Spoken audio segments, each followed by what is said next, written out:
निसा के राष्ट्रीय अध्यक्ष और प्राइवेट फेडरेशन स्कूल के प्रदेश अध्यक्ष कुलभूषण शर्मा ने जनता टीवी से खास बातचीत की। कुलभूषण शर्मा ने कहा कि पिछले 2 सालों से स्कूल कोरोना की मार झेल रहे हैं और पहले ही बच्चों का बहुत ज्यादा लर्निंग लॉस हो चुका है। कुलभूषण शर्मा ने क्या कुछ कहा है वो भी आपको सुनवाते हैं।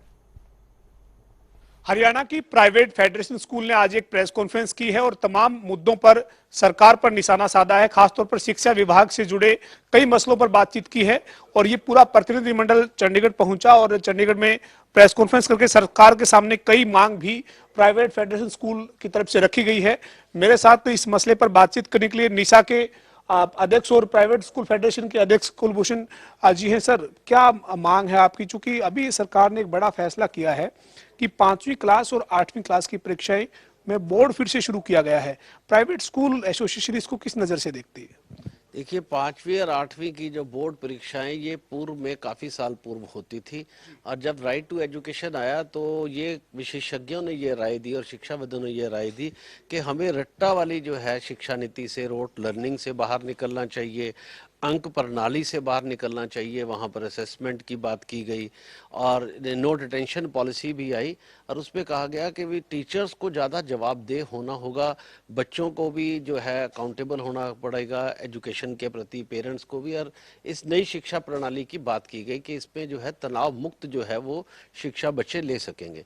अब ये जो रिवर्स गियर लगाया गया ये उस सोच के प्रति भी रिवर्स गियर है और जो नई शिक्षा प्रणाली है, जो नई शिक्षा नीति जो है आदरणीय प्रधानमंत्री मोदी जी ने कहा है, उसके भी विपरीत और विरोधाभास जो है वो दर्शाती है।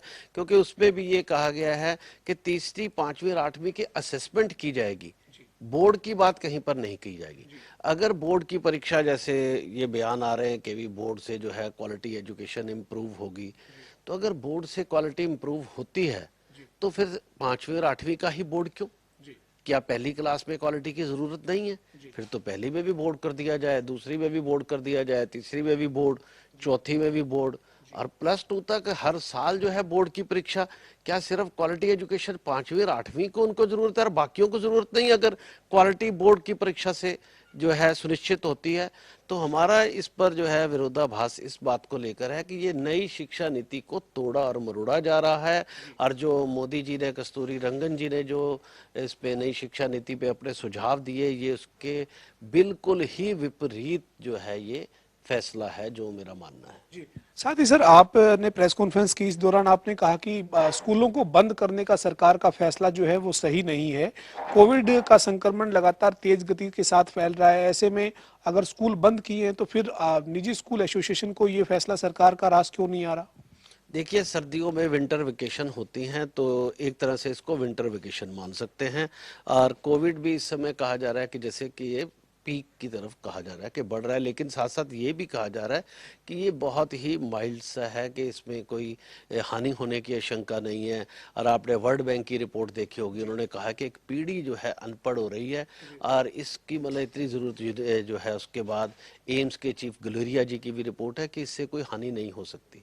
और उसके बाद आरबीआई के पूर्व गवर्नर ने भी बड़ी चिंता व्यक्त की है स्कूलों को बंद होने की।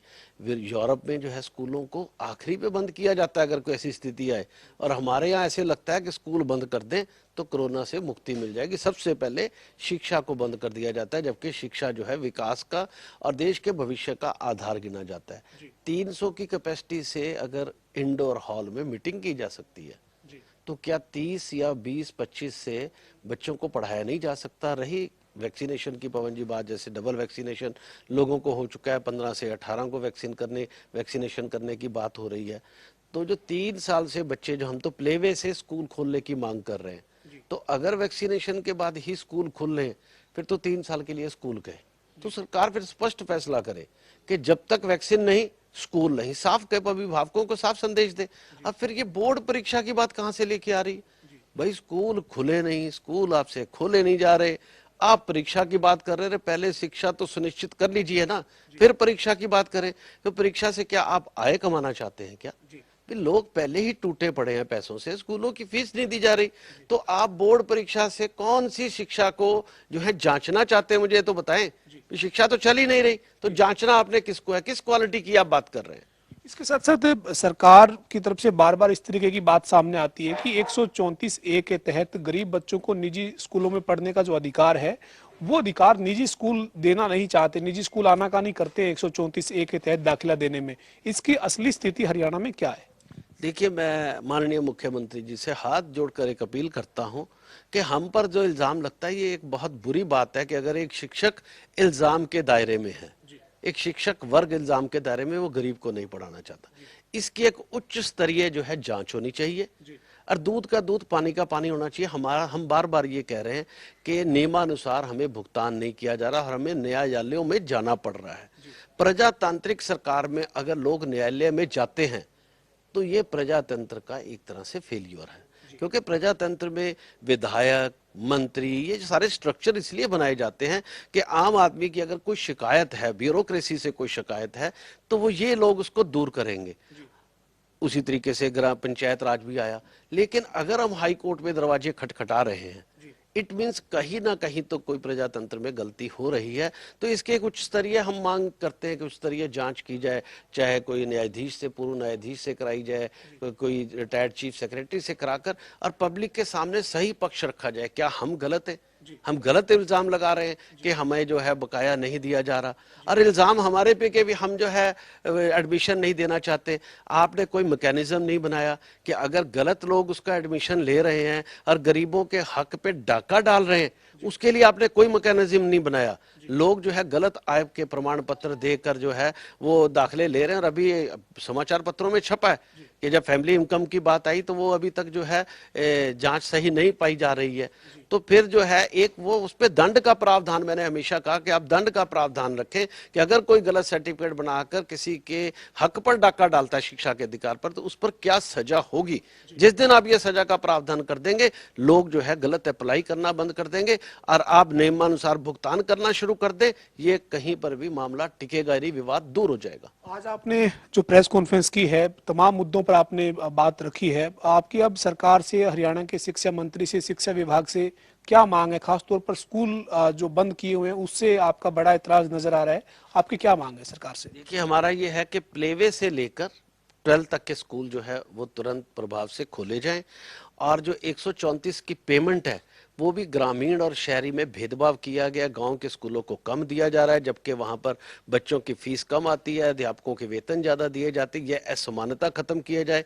नियमों में भी शहरों और गांव में असमानता जो है वो खत्म की जाए। और जो 9वीं से 12वीं तक जो भुगतान नहीं किया जा रहा और बच्चे स्कूल पढ़ा रहे हैं, उनका भुगतान भी तय कर और जो पिछले भुगतान भी है वो भी जो है वो अदा किए जाएं। तो ये सारी चीजें जो है शिक्षा में।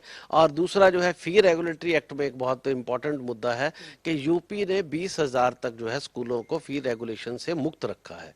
हरियाणा ने हमारे 15,000 तक मुक्त रखा है।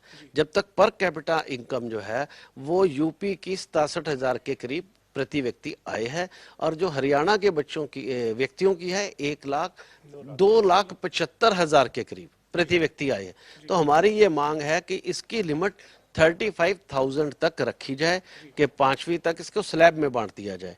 20,000, 25,000, 30,000 और 35,000 के स्लैब में बांटकर, और उस तर्ज पे जो है ये फी रेगुलेशन से बाहर रखा जाए ताकि शिक्षा सुचारू रूप से चल सके। बहुत शुक्रिया बातचीत करने के लिए। हमारे साथ ये पूरी एसोसिएशन का प्रतिनिधिमंडल मौजूद था, और कुलभूषण शर्मा का ये साफ कहना है कि स्कूल बंद करना कोई समाधान नहीं है, और ऐसे में प्लेवे से लेकर 12वीं तक के स्कूल खोले जाएं, क्योंकि कोविड के चलते जो स्कूल बंद है उससे बड़ा नुकसान एक तरह से स्कूल संचालकों को हो रहा है। इसके साथ साथ बच्चों को भी नुकसान हो रहा है, क्योंकि उनका जो भविष्य निर्माण है उसमें एक बड़ी जो है वो चुनौती उनके सामने आ रही है, उनके अभिभावकों के सामने आ रही है। साथ ही साथ कुलभूषण शर्मा ने यह कहा है कि जो नई शिक्षा नीति है उसका जो है वो सरकार विरोधाभासी फैसला कर रही है, विपरीत फैसला कर रही है। 5वीं और 8वीं क्लास का जो बोर्ड शुरू किया है वो नई शिक्षा नीति के बिल्कुल जो मापदंड है उसके विपरीत है। वीडियो जर्नलिस्ट रवि के साथ पवन सिंह, जनता टीवी, चंडीगढ़।